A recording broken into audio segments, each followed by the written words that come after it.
Asiad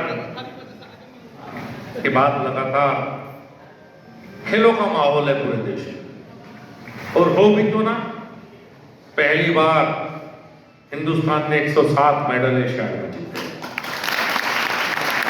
और माननीय अध्यक्ष जी, पश्चिम उत्तर प्रदेश का हिस्सा 10 तो एथलेटिक्स में टोटल 14 मेडल हमारे हिस्से में आए हैं, जो पश्चिम उत्तर प्रदेश में 3 मेरठ में जी, 3 मुजफ्फरनगर, 2 सहारनपुर। कल तो कार्तिक सहारनपुर का यहाँ था जी, बुलंदशहर, बल्कि सहारनपुर में एक और है, जमीरन की हमारी छोटी बहन है, और अलीगढ़ 3 बागपत में टोटल करीब 14 मेडल। ये सोचने की सब परे है कि पश्चिम उत्तर प्रदेश 14 मेडल जीत सकता है। और उसी समय में हमारे यहाँ सलावा गांव में जिले का कबड्डी का कार्यक्रम, और इस कार्यक्रम में मौजूद भारतीय जनता पार्टी के मेरठ जनपद के मुखिया आदरणीय शिव कुमार राणा जी, ठाकुर नरेंद्र सिंह जी, पूरी प्रबंध समिति, प्रधानाचार्य ओमपाल जी, और जिन्होंने आज मुझे आमंत्रित किया, मुझे एक मौका दिया खिलाड़ियों से मिलने का, हमारे इस कॉलेज के पूर्व प्रधानाचार्य आदरणीय सुशील जी, बहुत स्नेह, बहुत आशीर्वाद हमेशा गुरु जी का मुझे मिलता रहा। और विशेष रूप से आपका धन्यवाद इसलिए कि 14 मेडल तो जीते। मैंने कल मेरठ में भी कहा, उनका स्वागत समारोह था बच्चों का, मैंने स्वागत समारोह में कहा कि 14 मेडल तो हमने जीते बिना सरकारी सुविधाओं के। और कल्पना कीजिए, जिस दिन स्पोर्ट्स में यूनिवर्सिटी सलावा बनकर तैयार हो जाएगी तो 14 की जगह 40 मेडल हो जाएंगे, जितने मेडल सलावा का योगदान है। क्योंकि मुझे नहीं लगता हिंदुस्तान में इतनी बड़ी यूनिवर्सिटी बनने जा रही है जितनी बड़ी यूनिवर्सिटी। पहली बात तो उत्तर प्रदेश में तो कोई है नहीं, और जिस तरह का इसका नक्शा, इसका मॉडल है, और जो लोकेशन है, और आज इस मंच के माध्यम से, चूंकि सलाव में कई दिन बाद सार्वजनिक कार्यक्रम में आया हूं, मैं मुख्यमंत्री महोदय का धन्यवाद करूं। मेरे अच्छी तरह याद है जब मेरठ में 2 लोकेशन पर आपस में लड़ाई थी। एक तो मेरठ शहर में जो डीडीएस की एमडीए की जमीन थी, एक हसनापुर की तरफ में। उस समय मैं माननीय मुख्यमंत्री जी से जब मिलने गया, और मैंने उन्हें बताया कि जी एक जमीन पड़ी है सिंचाई विभाग की, इसमें तो प्राधिकरण 100 करोड़ रुपए मांग रहा था उस जमीन के लिए, तो यूनिवर्सिटी बनाने के लिए।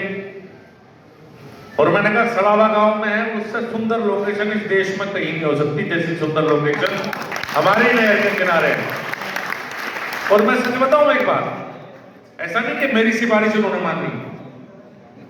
जब, चूंकि मुख्यमंत्री जी 24 के बारे में जानते हैं, और जब मैंने याद दिलाया क्षेत्र वो है कि जब भारतीय जनता पार्टी से शहरों तक सीमित, जब भारतीय जनता पार्टी के विधायक शहरी सीटों से बढ़ते थे, तो सरदना विधानसभा हमेशा भारतीय जनता पार्टी के साथ रही, और वो भी 24 सीट के साथ रही।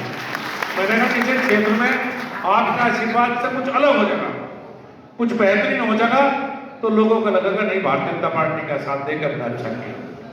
और बहुत बड़ी भूमिका उस समय के कमिश्नर सुरेंद्र सिंह, आज यहाँ नहीं है, दिल्ली चले गए, बहुत बड़ी भूमिका सुरेंद्र सिंह की उस मामले में आदरणीय मुख्यमंत्री जी को तक बड़ी बात पहुंचाने में रही। और वाकई ये मेरा भी एक सपना था कि मेरे लोकसभा क्षेत्र में यूनिवर्सिटी हो, और ये योगी जी ने दिया। और शायद मुझे नहीं लगता किसी और यूनिवर्सिटी के उद्घाटन समारोह में हमारे यहाँ सहारनपुर के आदरणीय प्रधानमंत्री आए। बड़ी बात यह है कि स्पोर्ट्स यूनिवर्सिटी सलावा के लिए, शिलान्यास के लिए आदरणीय प्रधानमंत्री हमारे बीच में। वाइस चांसलर की पोस्ट का एडवर्टाइजमेंट हो चुका है, और कई लोगों को शंका रहती है लेट हो गया। इस साल के बजट में 750 करोड़ रुपए का प्रावधान। मैंने कल पत्रकारों को बताया कि जब इसका नक्शा बनकर तैयार हुआ, जिस फर्म ने इसका नक्शा बनाया, उस समय तक उन्हें इतनी जानकारी शायद नहीं थी कि गंगा नहर की वजह से वाटर लेवल कितना ऊंचा है। मल्टी स्टोरी बिल्डिंग बननी थी। ऑब्जेक्शन लगा कि मल्टी स्टोरी बिल्डिंग बनने में दिक्कत आएगी, क्योंकि पानी का जल स्तर काफी ऊंचा है, भूगर्भ जल स्तर। उसके बाद IIT रुड़की को इसकी जिम्मेदारी दी गई कि स्टडी करें और इस तरह से नक्शा बनाया जाए जिससे बने। IIT रुड़की ने दे दिया, टेंडर भी हो गया, वाइस चांसलर की पोस्ट भी एडवर्टाइज होगी। मुझे लगता है हो सकता है महीना या 1.5 महीना इस पर काम शुरू हो जाएगा और काम शुरू हो लो। और मुझे लगता है कि सलावा गांव पूरे हिंदुस्तान का खेल का हब निश्चित रूप से बनेगा, मुझे ऐसी उम्मीद है यूनिवर्सिटी के बनने के बाद।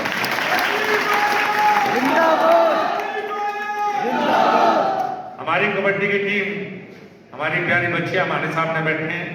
हमारी पुरुषों की महिला की दोनों कबड्डी टीम गोल्ड मेडल इस बार जीत का आई है और हो सकता है भविष्य में निश्चित रूप से कुछ न कुछ खिलाड़ी आप में से भी भारत को रिप्रेजेंट करेंगे। और कितना फर्क है पहली सरकारों में इन सरकारों में।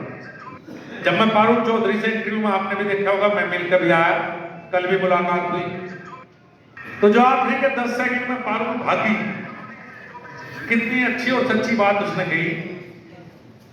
कहला मुख्यमंत्री ने कह रखा कि स्वर्ण पदक के बाद डीएसपी बनूंगी, तो ये आखिरी 10 सेकंड की दौड़ मैंने डीएसपी बनने के लिए लगा दिया। और होता मुख्यमंत्री कोई और योगी जी के अलावा, तो बहुत से बच्चे हैं जो मेडल लेकर आए और जिन्हें सरकार नहीं पूछी।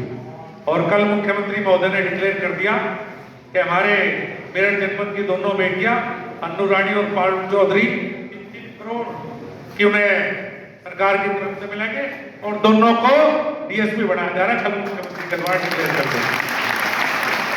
शुभकामनाएं पूरे टूर्नामेंट के लिए। और एक बार फिर आदरणीय गुरु जी का बहुत बहुत धन्यवाद कि बच्चों से मिलने का मौका दिया और इस कबड्डी का कार्यक्रम जमात मिलकर बहुत बहुत धन्यवाद। बहुत बहुत धन्यवाद आदरणीय मंत्री जी। अब हम उस स्थान की ओर प्रस्थान करना चाहेंगे जहां खिलाड़ी इंतजार कर रहे हैं मैदान।